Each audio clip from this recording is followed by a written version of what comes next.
Zee 24 तास, एक पाऊल पुढे. बंधनं काय साधलं आपण पाहता झी 24 तासचा रोखठोका कार्यक्रम. पहिल्या भागामध्ये काही महत्वाचे मुद्दे आशिष शेलार यांनी उपस्थित केले आणि भालचंद्र कांगो यांनी सुद्धा हा बंद का गरजेचा होता याचं विश्लेषण दिलं. अर्थातच भाई जगताप मगासपासून या प्रश्नाचं उत्तर द्यायला उत्सुक आहेत. भाई, तुम्हाला दोन प्रश्न आहेत. एक तर अतिशय गंभीर आरोप आशिष शेलार यांनी केलेला आहे की जवळपास 37,000 कोटींची लूट काँग्रेसनं केलेली आहे, आणि दुसरा म्हणजे अशा प्रकारच्या बंदमध्ये ज्या ज्या वेळेला तोडफोड केली जाते त्यावेळेला कोणाही कार्यकर्त्यांवर कारवाया केल्या जात नाहीत. काय म्हणाल्या दोन्ही आरोपांना? नाही, थोडंसं मला वेळ द्याल तर जरूर जरूर असं वाटतं, कारण त्या पूर्ण सेगमेंटमध्ये आपण दोघांचे 26 तर सगळे मी ह्या ऐकल्या. जरूर प्रतिक्रिया, त्यांचे चर्चा, हे सगळं मी ऐकलं. अगदी शांतपणे ऐकत होतो, जे मी नेहमी करतो.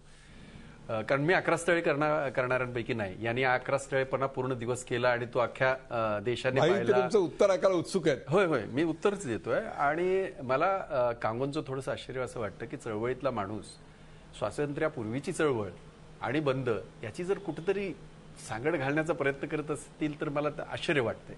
म्हणजे चळवळीतला माणूस आहे आणि खूप वाहून घेतलेल्यांपैकी एक आहे आणि मला आदर आहे त्यांच्याबद्दल.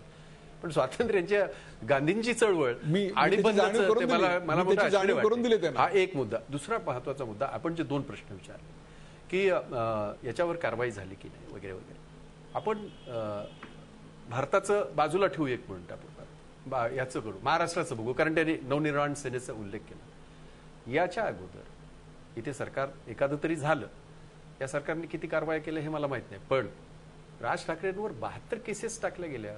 राज ठाकरेंच्या सहकाऱ्यांवर अनेक केसेस आजही आहेत.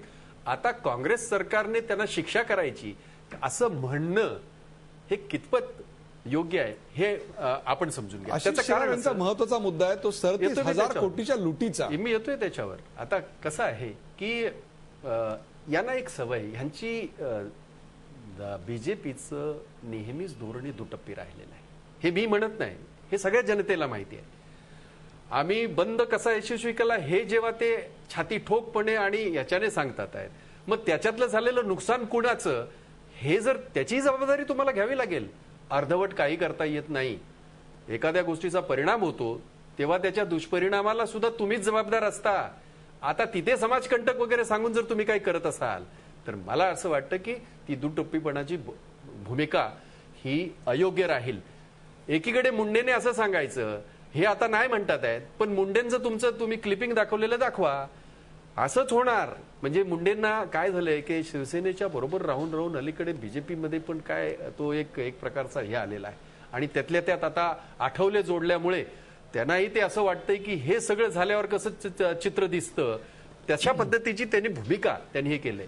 37,000 कोटीची लूट हा जे काय म्हणण्याचा जो उद्दिष्ट आहे, मला ह्या ठिकाणी नम्रपणे सांगावंसं वाटेल, या देशाची जी काय नॅचरल रिसोर्सेस आहेत, या देशाची जी काय 62 वर्षातली प्रगती आहे, या सगळ्याचं ज्याला ज्ञान आहे तो असं म्हणणार नाही.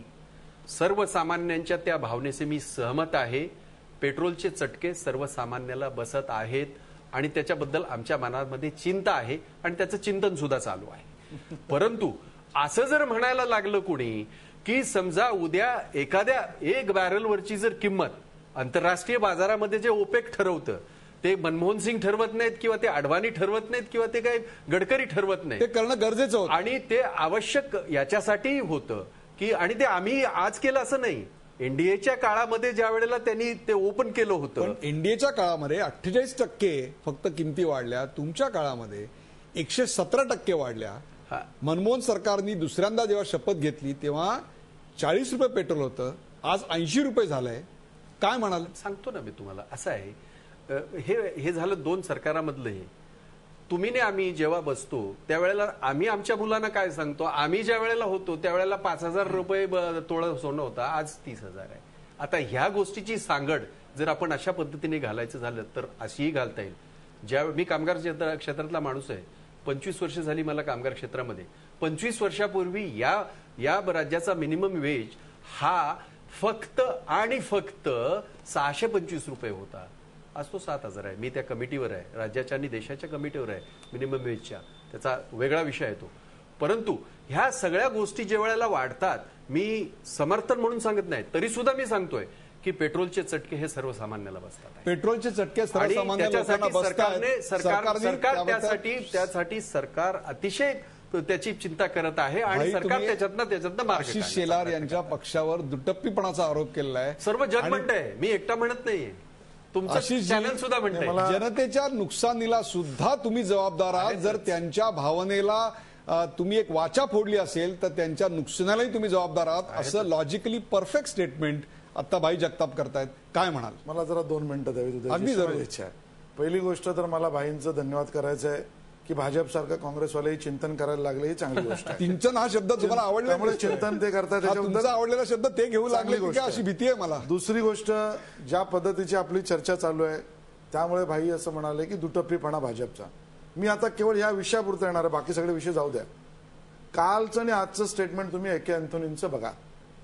त्यांनी स्वतः सांगितलं की ही समर्थनीय नाही, भाई सांगतात समर्थनीय नाही. अँथोनी म्हणतात ही वाढ आम्ही केलेली नाही, कंपन्यांनी केलेली आहे, आम्ही फक्त सबसिडी कमी केली. आता आपण जरा कंपन्यांकडे जाऊ. या देशामधल्या 3 कंपन्या, HPCL, BPCL, IOCL, या तिन्ही कंपन्यांनी ह्या क्वार्टर्समध्ये बोनस डिक्लेअर केला. BPCLनी तर 1:1 बोनस केला. They are so profitable that they have given bonus. मग आपण कशा अर्थाने याचं समर्थन करतात? मग मुद्दा उपस्थित राहतो जो मगाशी 37,000 करोडचा मी म्हटला, तो स्पेसिफिक 2010 आणि 2011चा मी म्हणतोय की केरोसिन आणि LPGवर ज्या सरकारने सबसिडी दिल्या कंपन्यांना आणि दुसऱ्या बाजूने सामान्य ग्राहकाकडनं पेट्रोलियम प्रोडक्ट्सवर जो टॅक्स कलेक्ट केला, त्या सबसिडीची किंमत जी आहे ती 34,000 करोड, दिलेला टॅक्स जनतेने तो जवळजवळ 71,000 करोड. जर 71,000 कडनं 34,000 करोड काढले तर जवळजवळ 37,000 कोटीचं हा तिसरा मुद्दा दिलेला आहे. तिसरा मुद्दा. चौथा मुद्दा जो अतिशय महत्वाचा यांनी उपस्थित केला की जबाबदारी कोणाची. जबाबदारी कोणाची जर चर्चा करायची असेल ना, तर ज्या वेळेला काँग्रेस आणि राष्ट्रवादी काँग्रेसच्या मंत्र्यांनी हा बंद आम्ही मोडून काढू, एका बाजूला चटके बोलायचं, दुसऱ्या बाजूला बंदराचं समर्थन करायचं, तिसऱ्या बाजूला समर्थन किती टोकाचं करायचं, तर जनताला अपमानित करण्याएवढ्यापर्यंत हा बंद आम्ही मोडून काढू, जनतेची रिॲक्शन अशी येते. त्याचं मी समर्थन करतो की नाही मुद्दा नाही.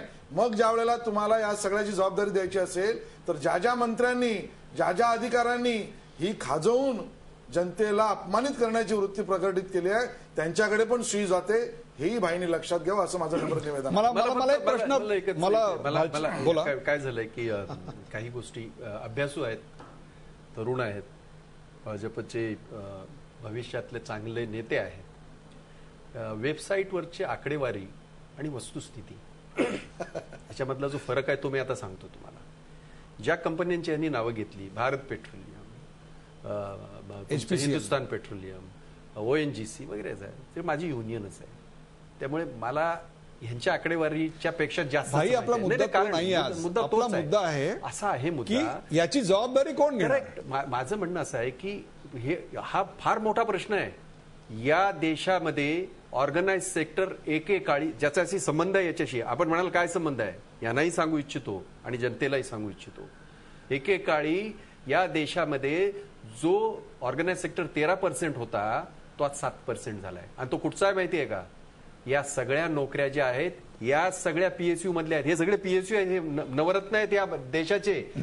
आज जर त्यांचे जे लॉसेस आहेत जर आपण तुम्ही पाहिलेत, हे जे फायद्याचं आणि किंवा याचं बोनसचं म्हणतात, दॅट्स ऑल जोट.